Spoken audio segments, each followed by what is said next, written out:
Olá, seja bem-vindo ou bem-vinda, à nossa aula. Hoje iremos falar sobre a influência da luz na velocidade da fotossíntese.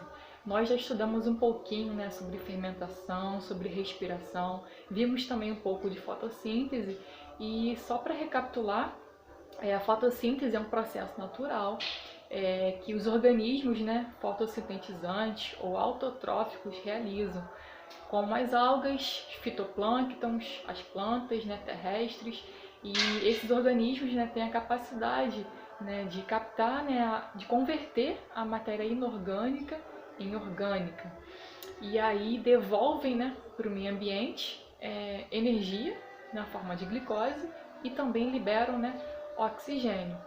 E como todo ser vivo, apesar de realizarem esse processo, o contrário também acontece, que aí a gente tem a respiração. Esses organismos consumindo energia, esses mesmos organismos consumindo oxigênio, porque eles precisam respirar para se manterem vivos. E aí eu queria explicar um gráfico que eu passei para vocês em sala de aula. Se você puder, abre aí o seu caderno e abre nesse gráfico aqui, onde nós vamos falar sobre a influência da luz no processo da fotossíntese. E eu queria me atentar com vocês a alguns pontos desse gráfico. Nós temos 3 pontos, muito importantes, o ponto 1, o ponto 2 e o ponto 3. Se você olhar aí no seu caderno, o ponto 1, que é nesse marco aqui, no marco 0, se a gente pode considerar assim do nosso gráfico, esse gráfico ele tem 2 eixos. No eixo horizontal é a intensidade da luz, ou seja, se eu tenho pouca luz, muita luz ou ausência de luz, e subindo a velocidade com que a fotossíntese acontece, ou seja, a velocidade que eu disponibilizo para o meio ambiente é oxigênio. No ponto 1, é como se fosse, na verdade, a ausência... Deixa eu botar um pouquinho de luz aqui, para melhorar agora. No ponto 1, é como se a planta não realizasse a fotossíntese. Ela está como se fosse à noite, a ausência de luz. E se a ausência de luz, a planta não realiza a fotossíntese, não está produzindo oxigênio, mas ela está consumindo oxigênio, porque como ser vivo, eu falei para vocês, a planta ela está respirando. E aí, seguindo, a gente vai subindo esse gráfico, nós temos o ponto 2. E eu coloquei para vocês que é um ponto de compensação fótica ou luminosa. O que significa isso?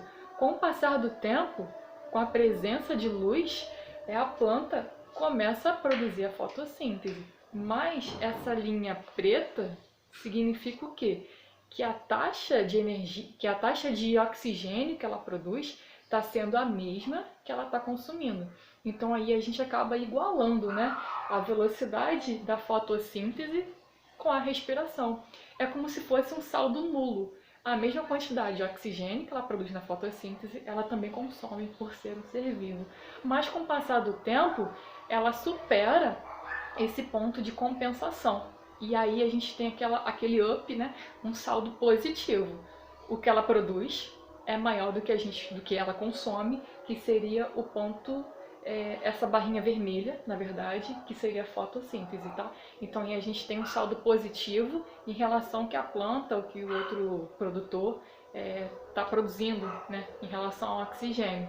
Só que o ponto 3, que é o último ponto desse gráfico, ponto de saturação, esse aqui, ponto de saturação luminosa. O que é isso?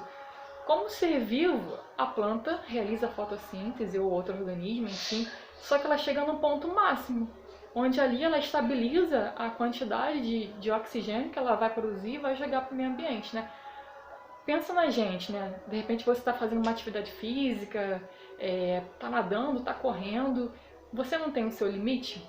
Você nunca vai crescer para sempre, nunca vai melhorar tanto a sua performance que você tem aquele pico sempre crescente. Chega um ponto que você vai estabilizar o seu condicionamento, enfim.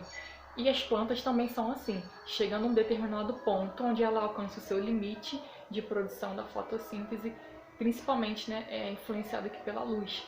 tem outros fatores também, como o gás carbônico, enfim. Hoje nós abordamos somente a questão da luz, tá? E qualquer dúvida vocês podem mandar mensagem na plataforma, pode colocar recadinho, tá bom? Espero que tenha sido esclarecedor essa nossa aula. Vou deixar a atividade para vocês e a gente se vê na próxima, tá bom, galera? Um beijo, tchau, tchau!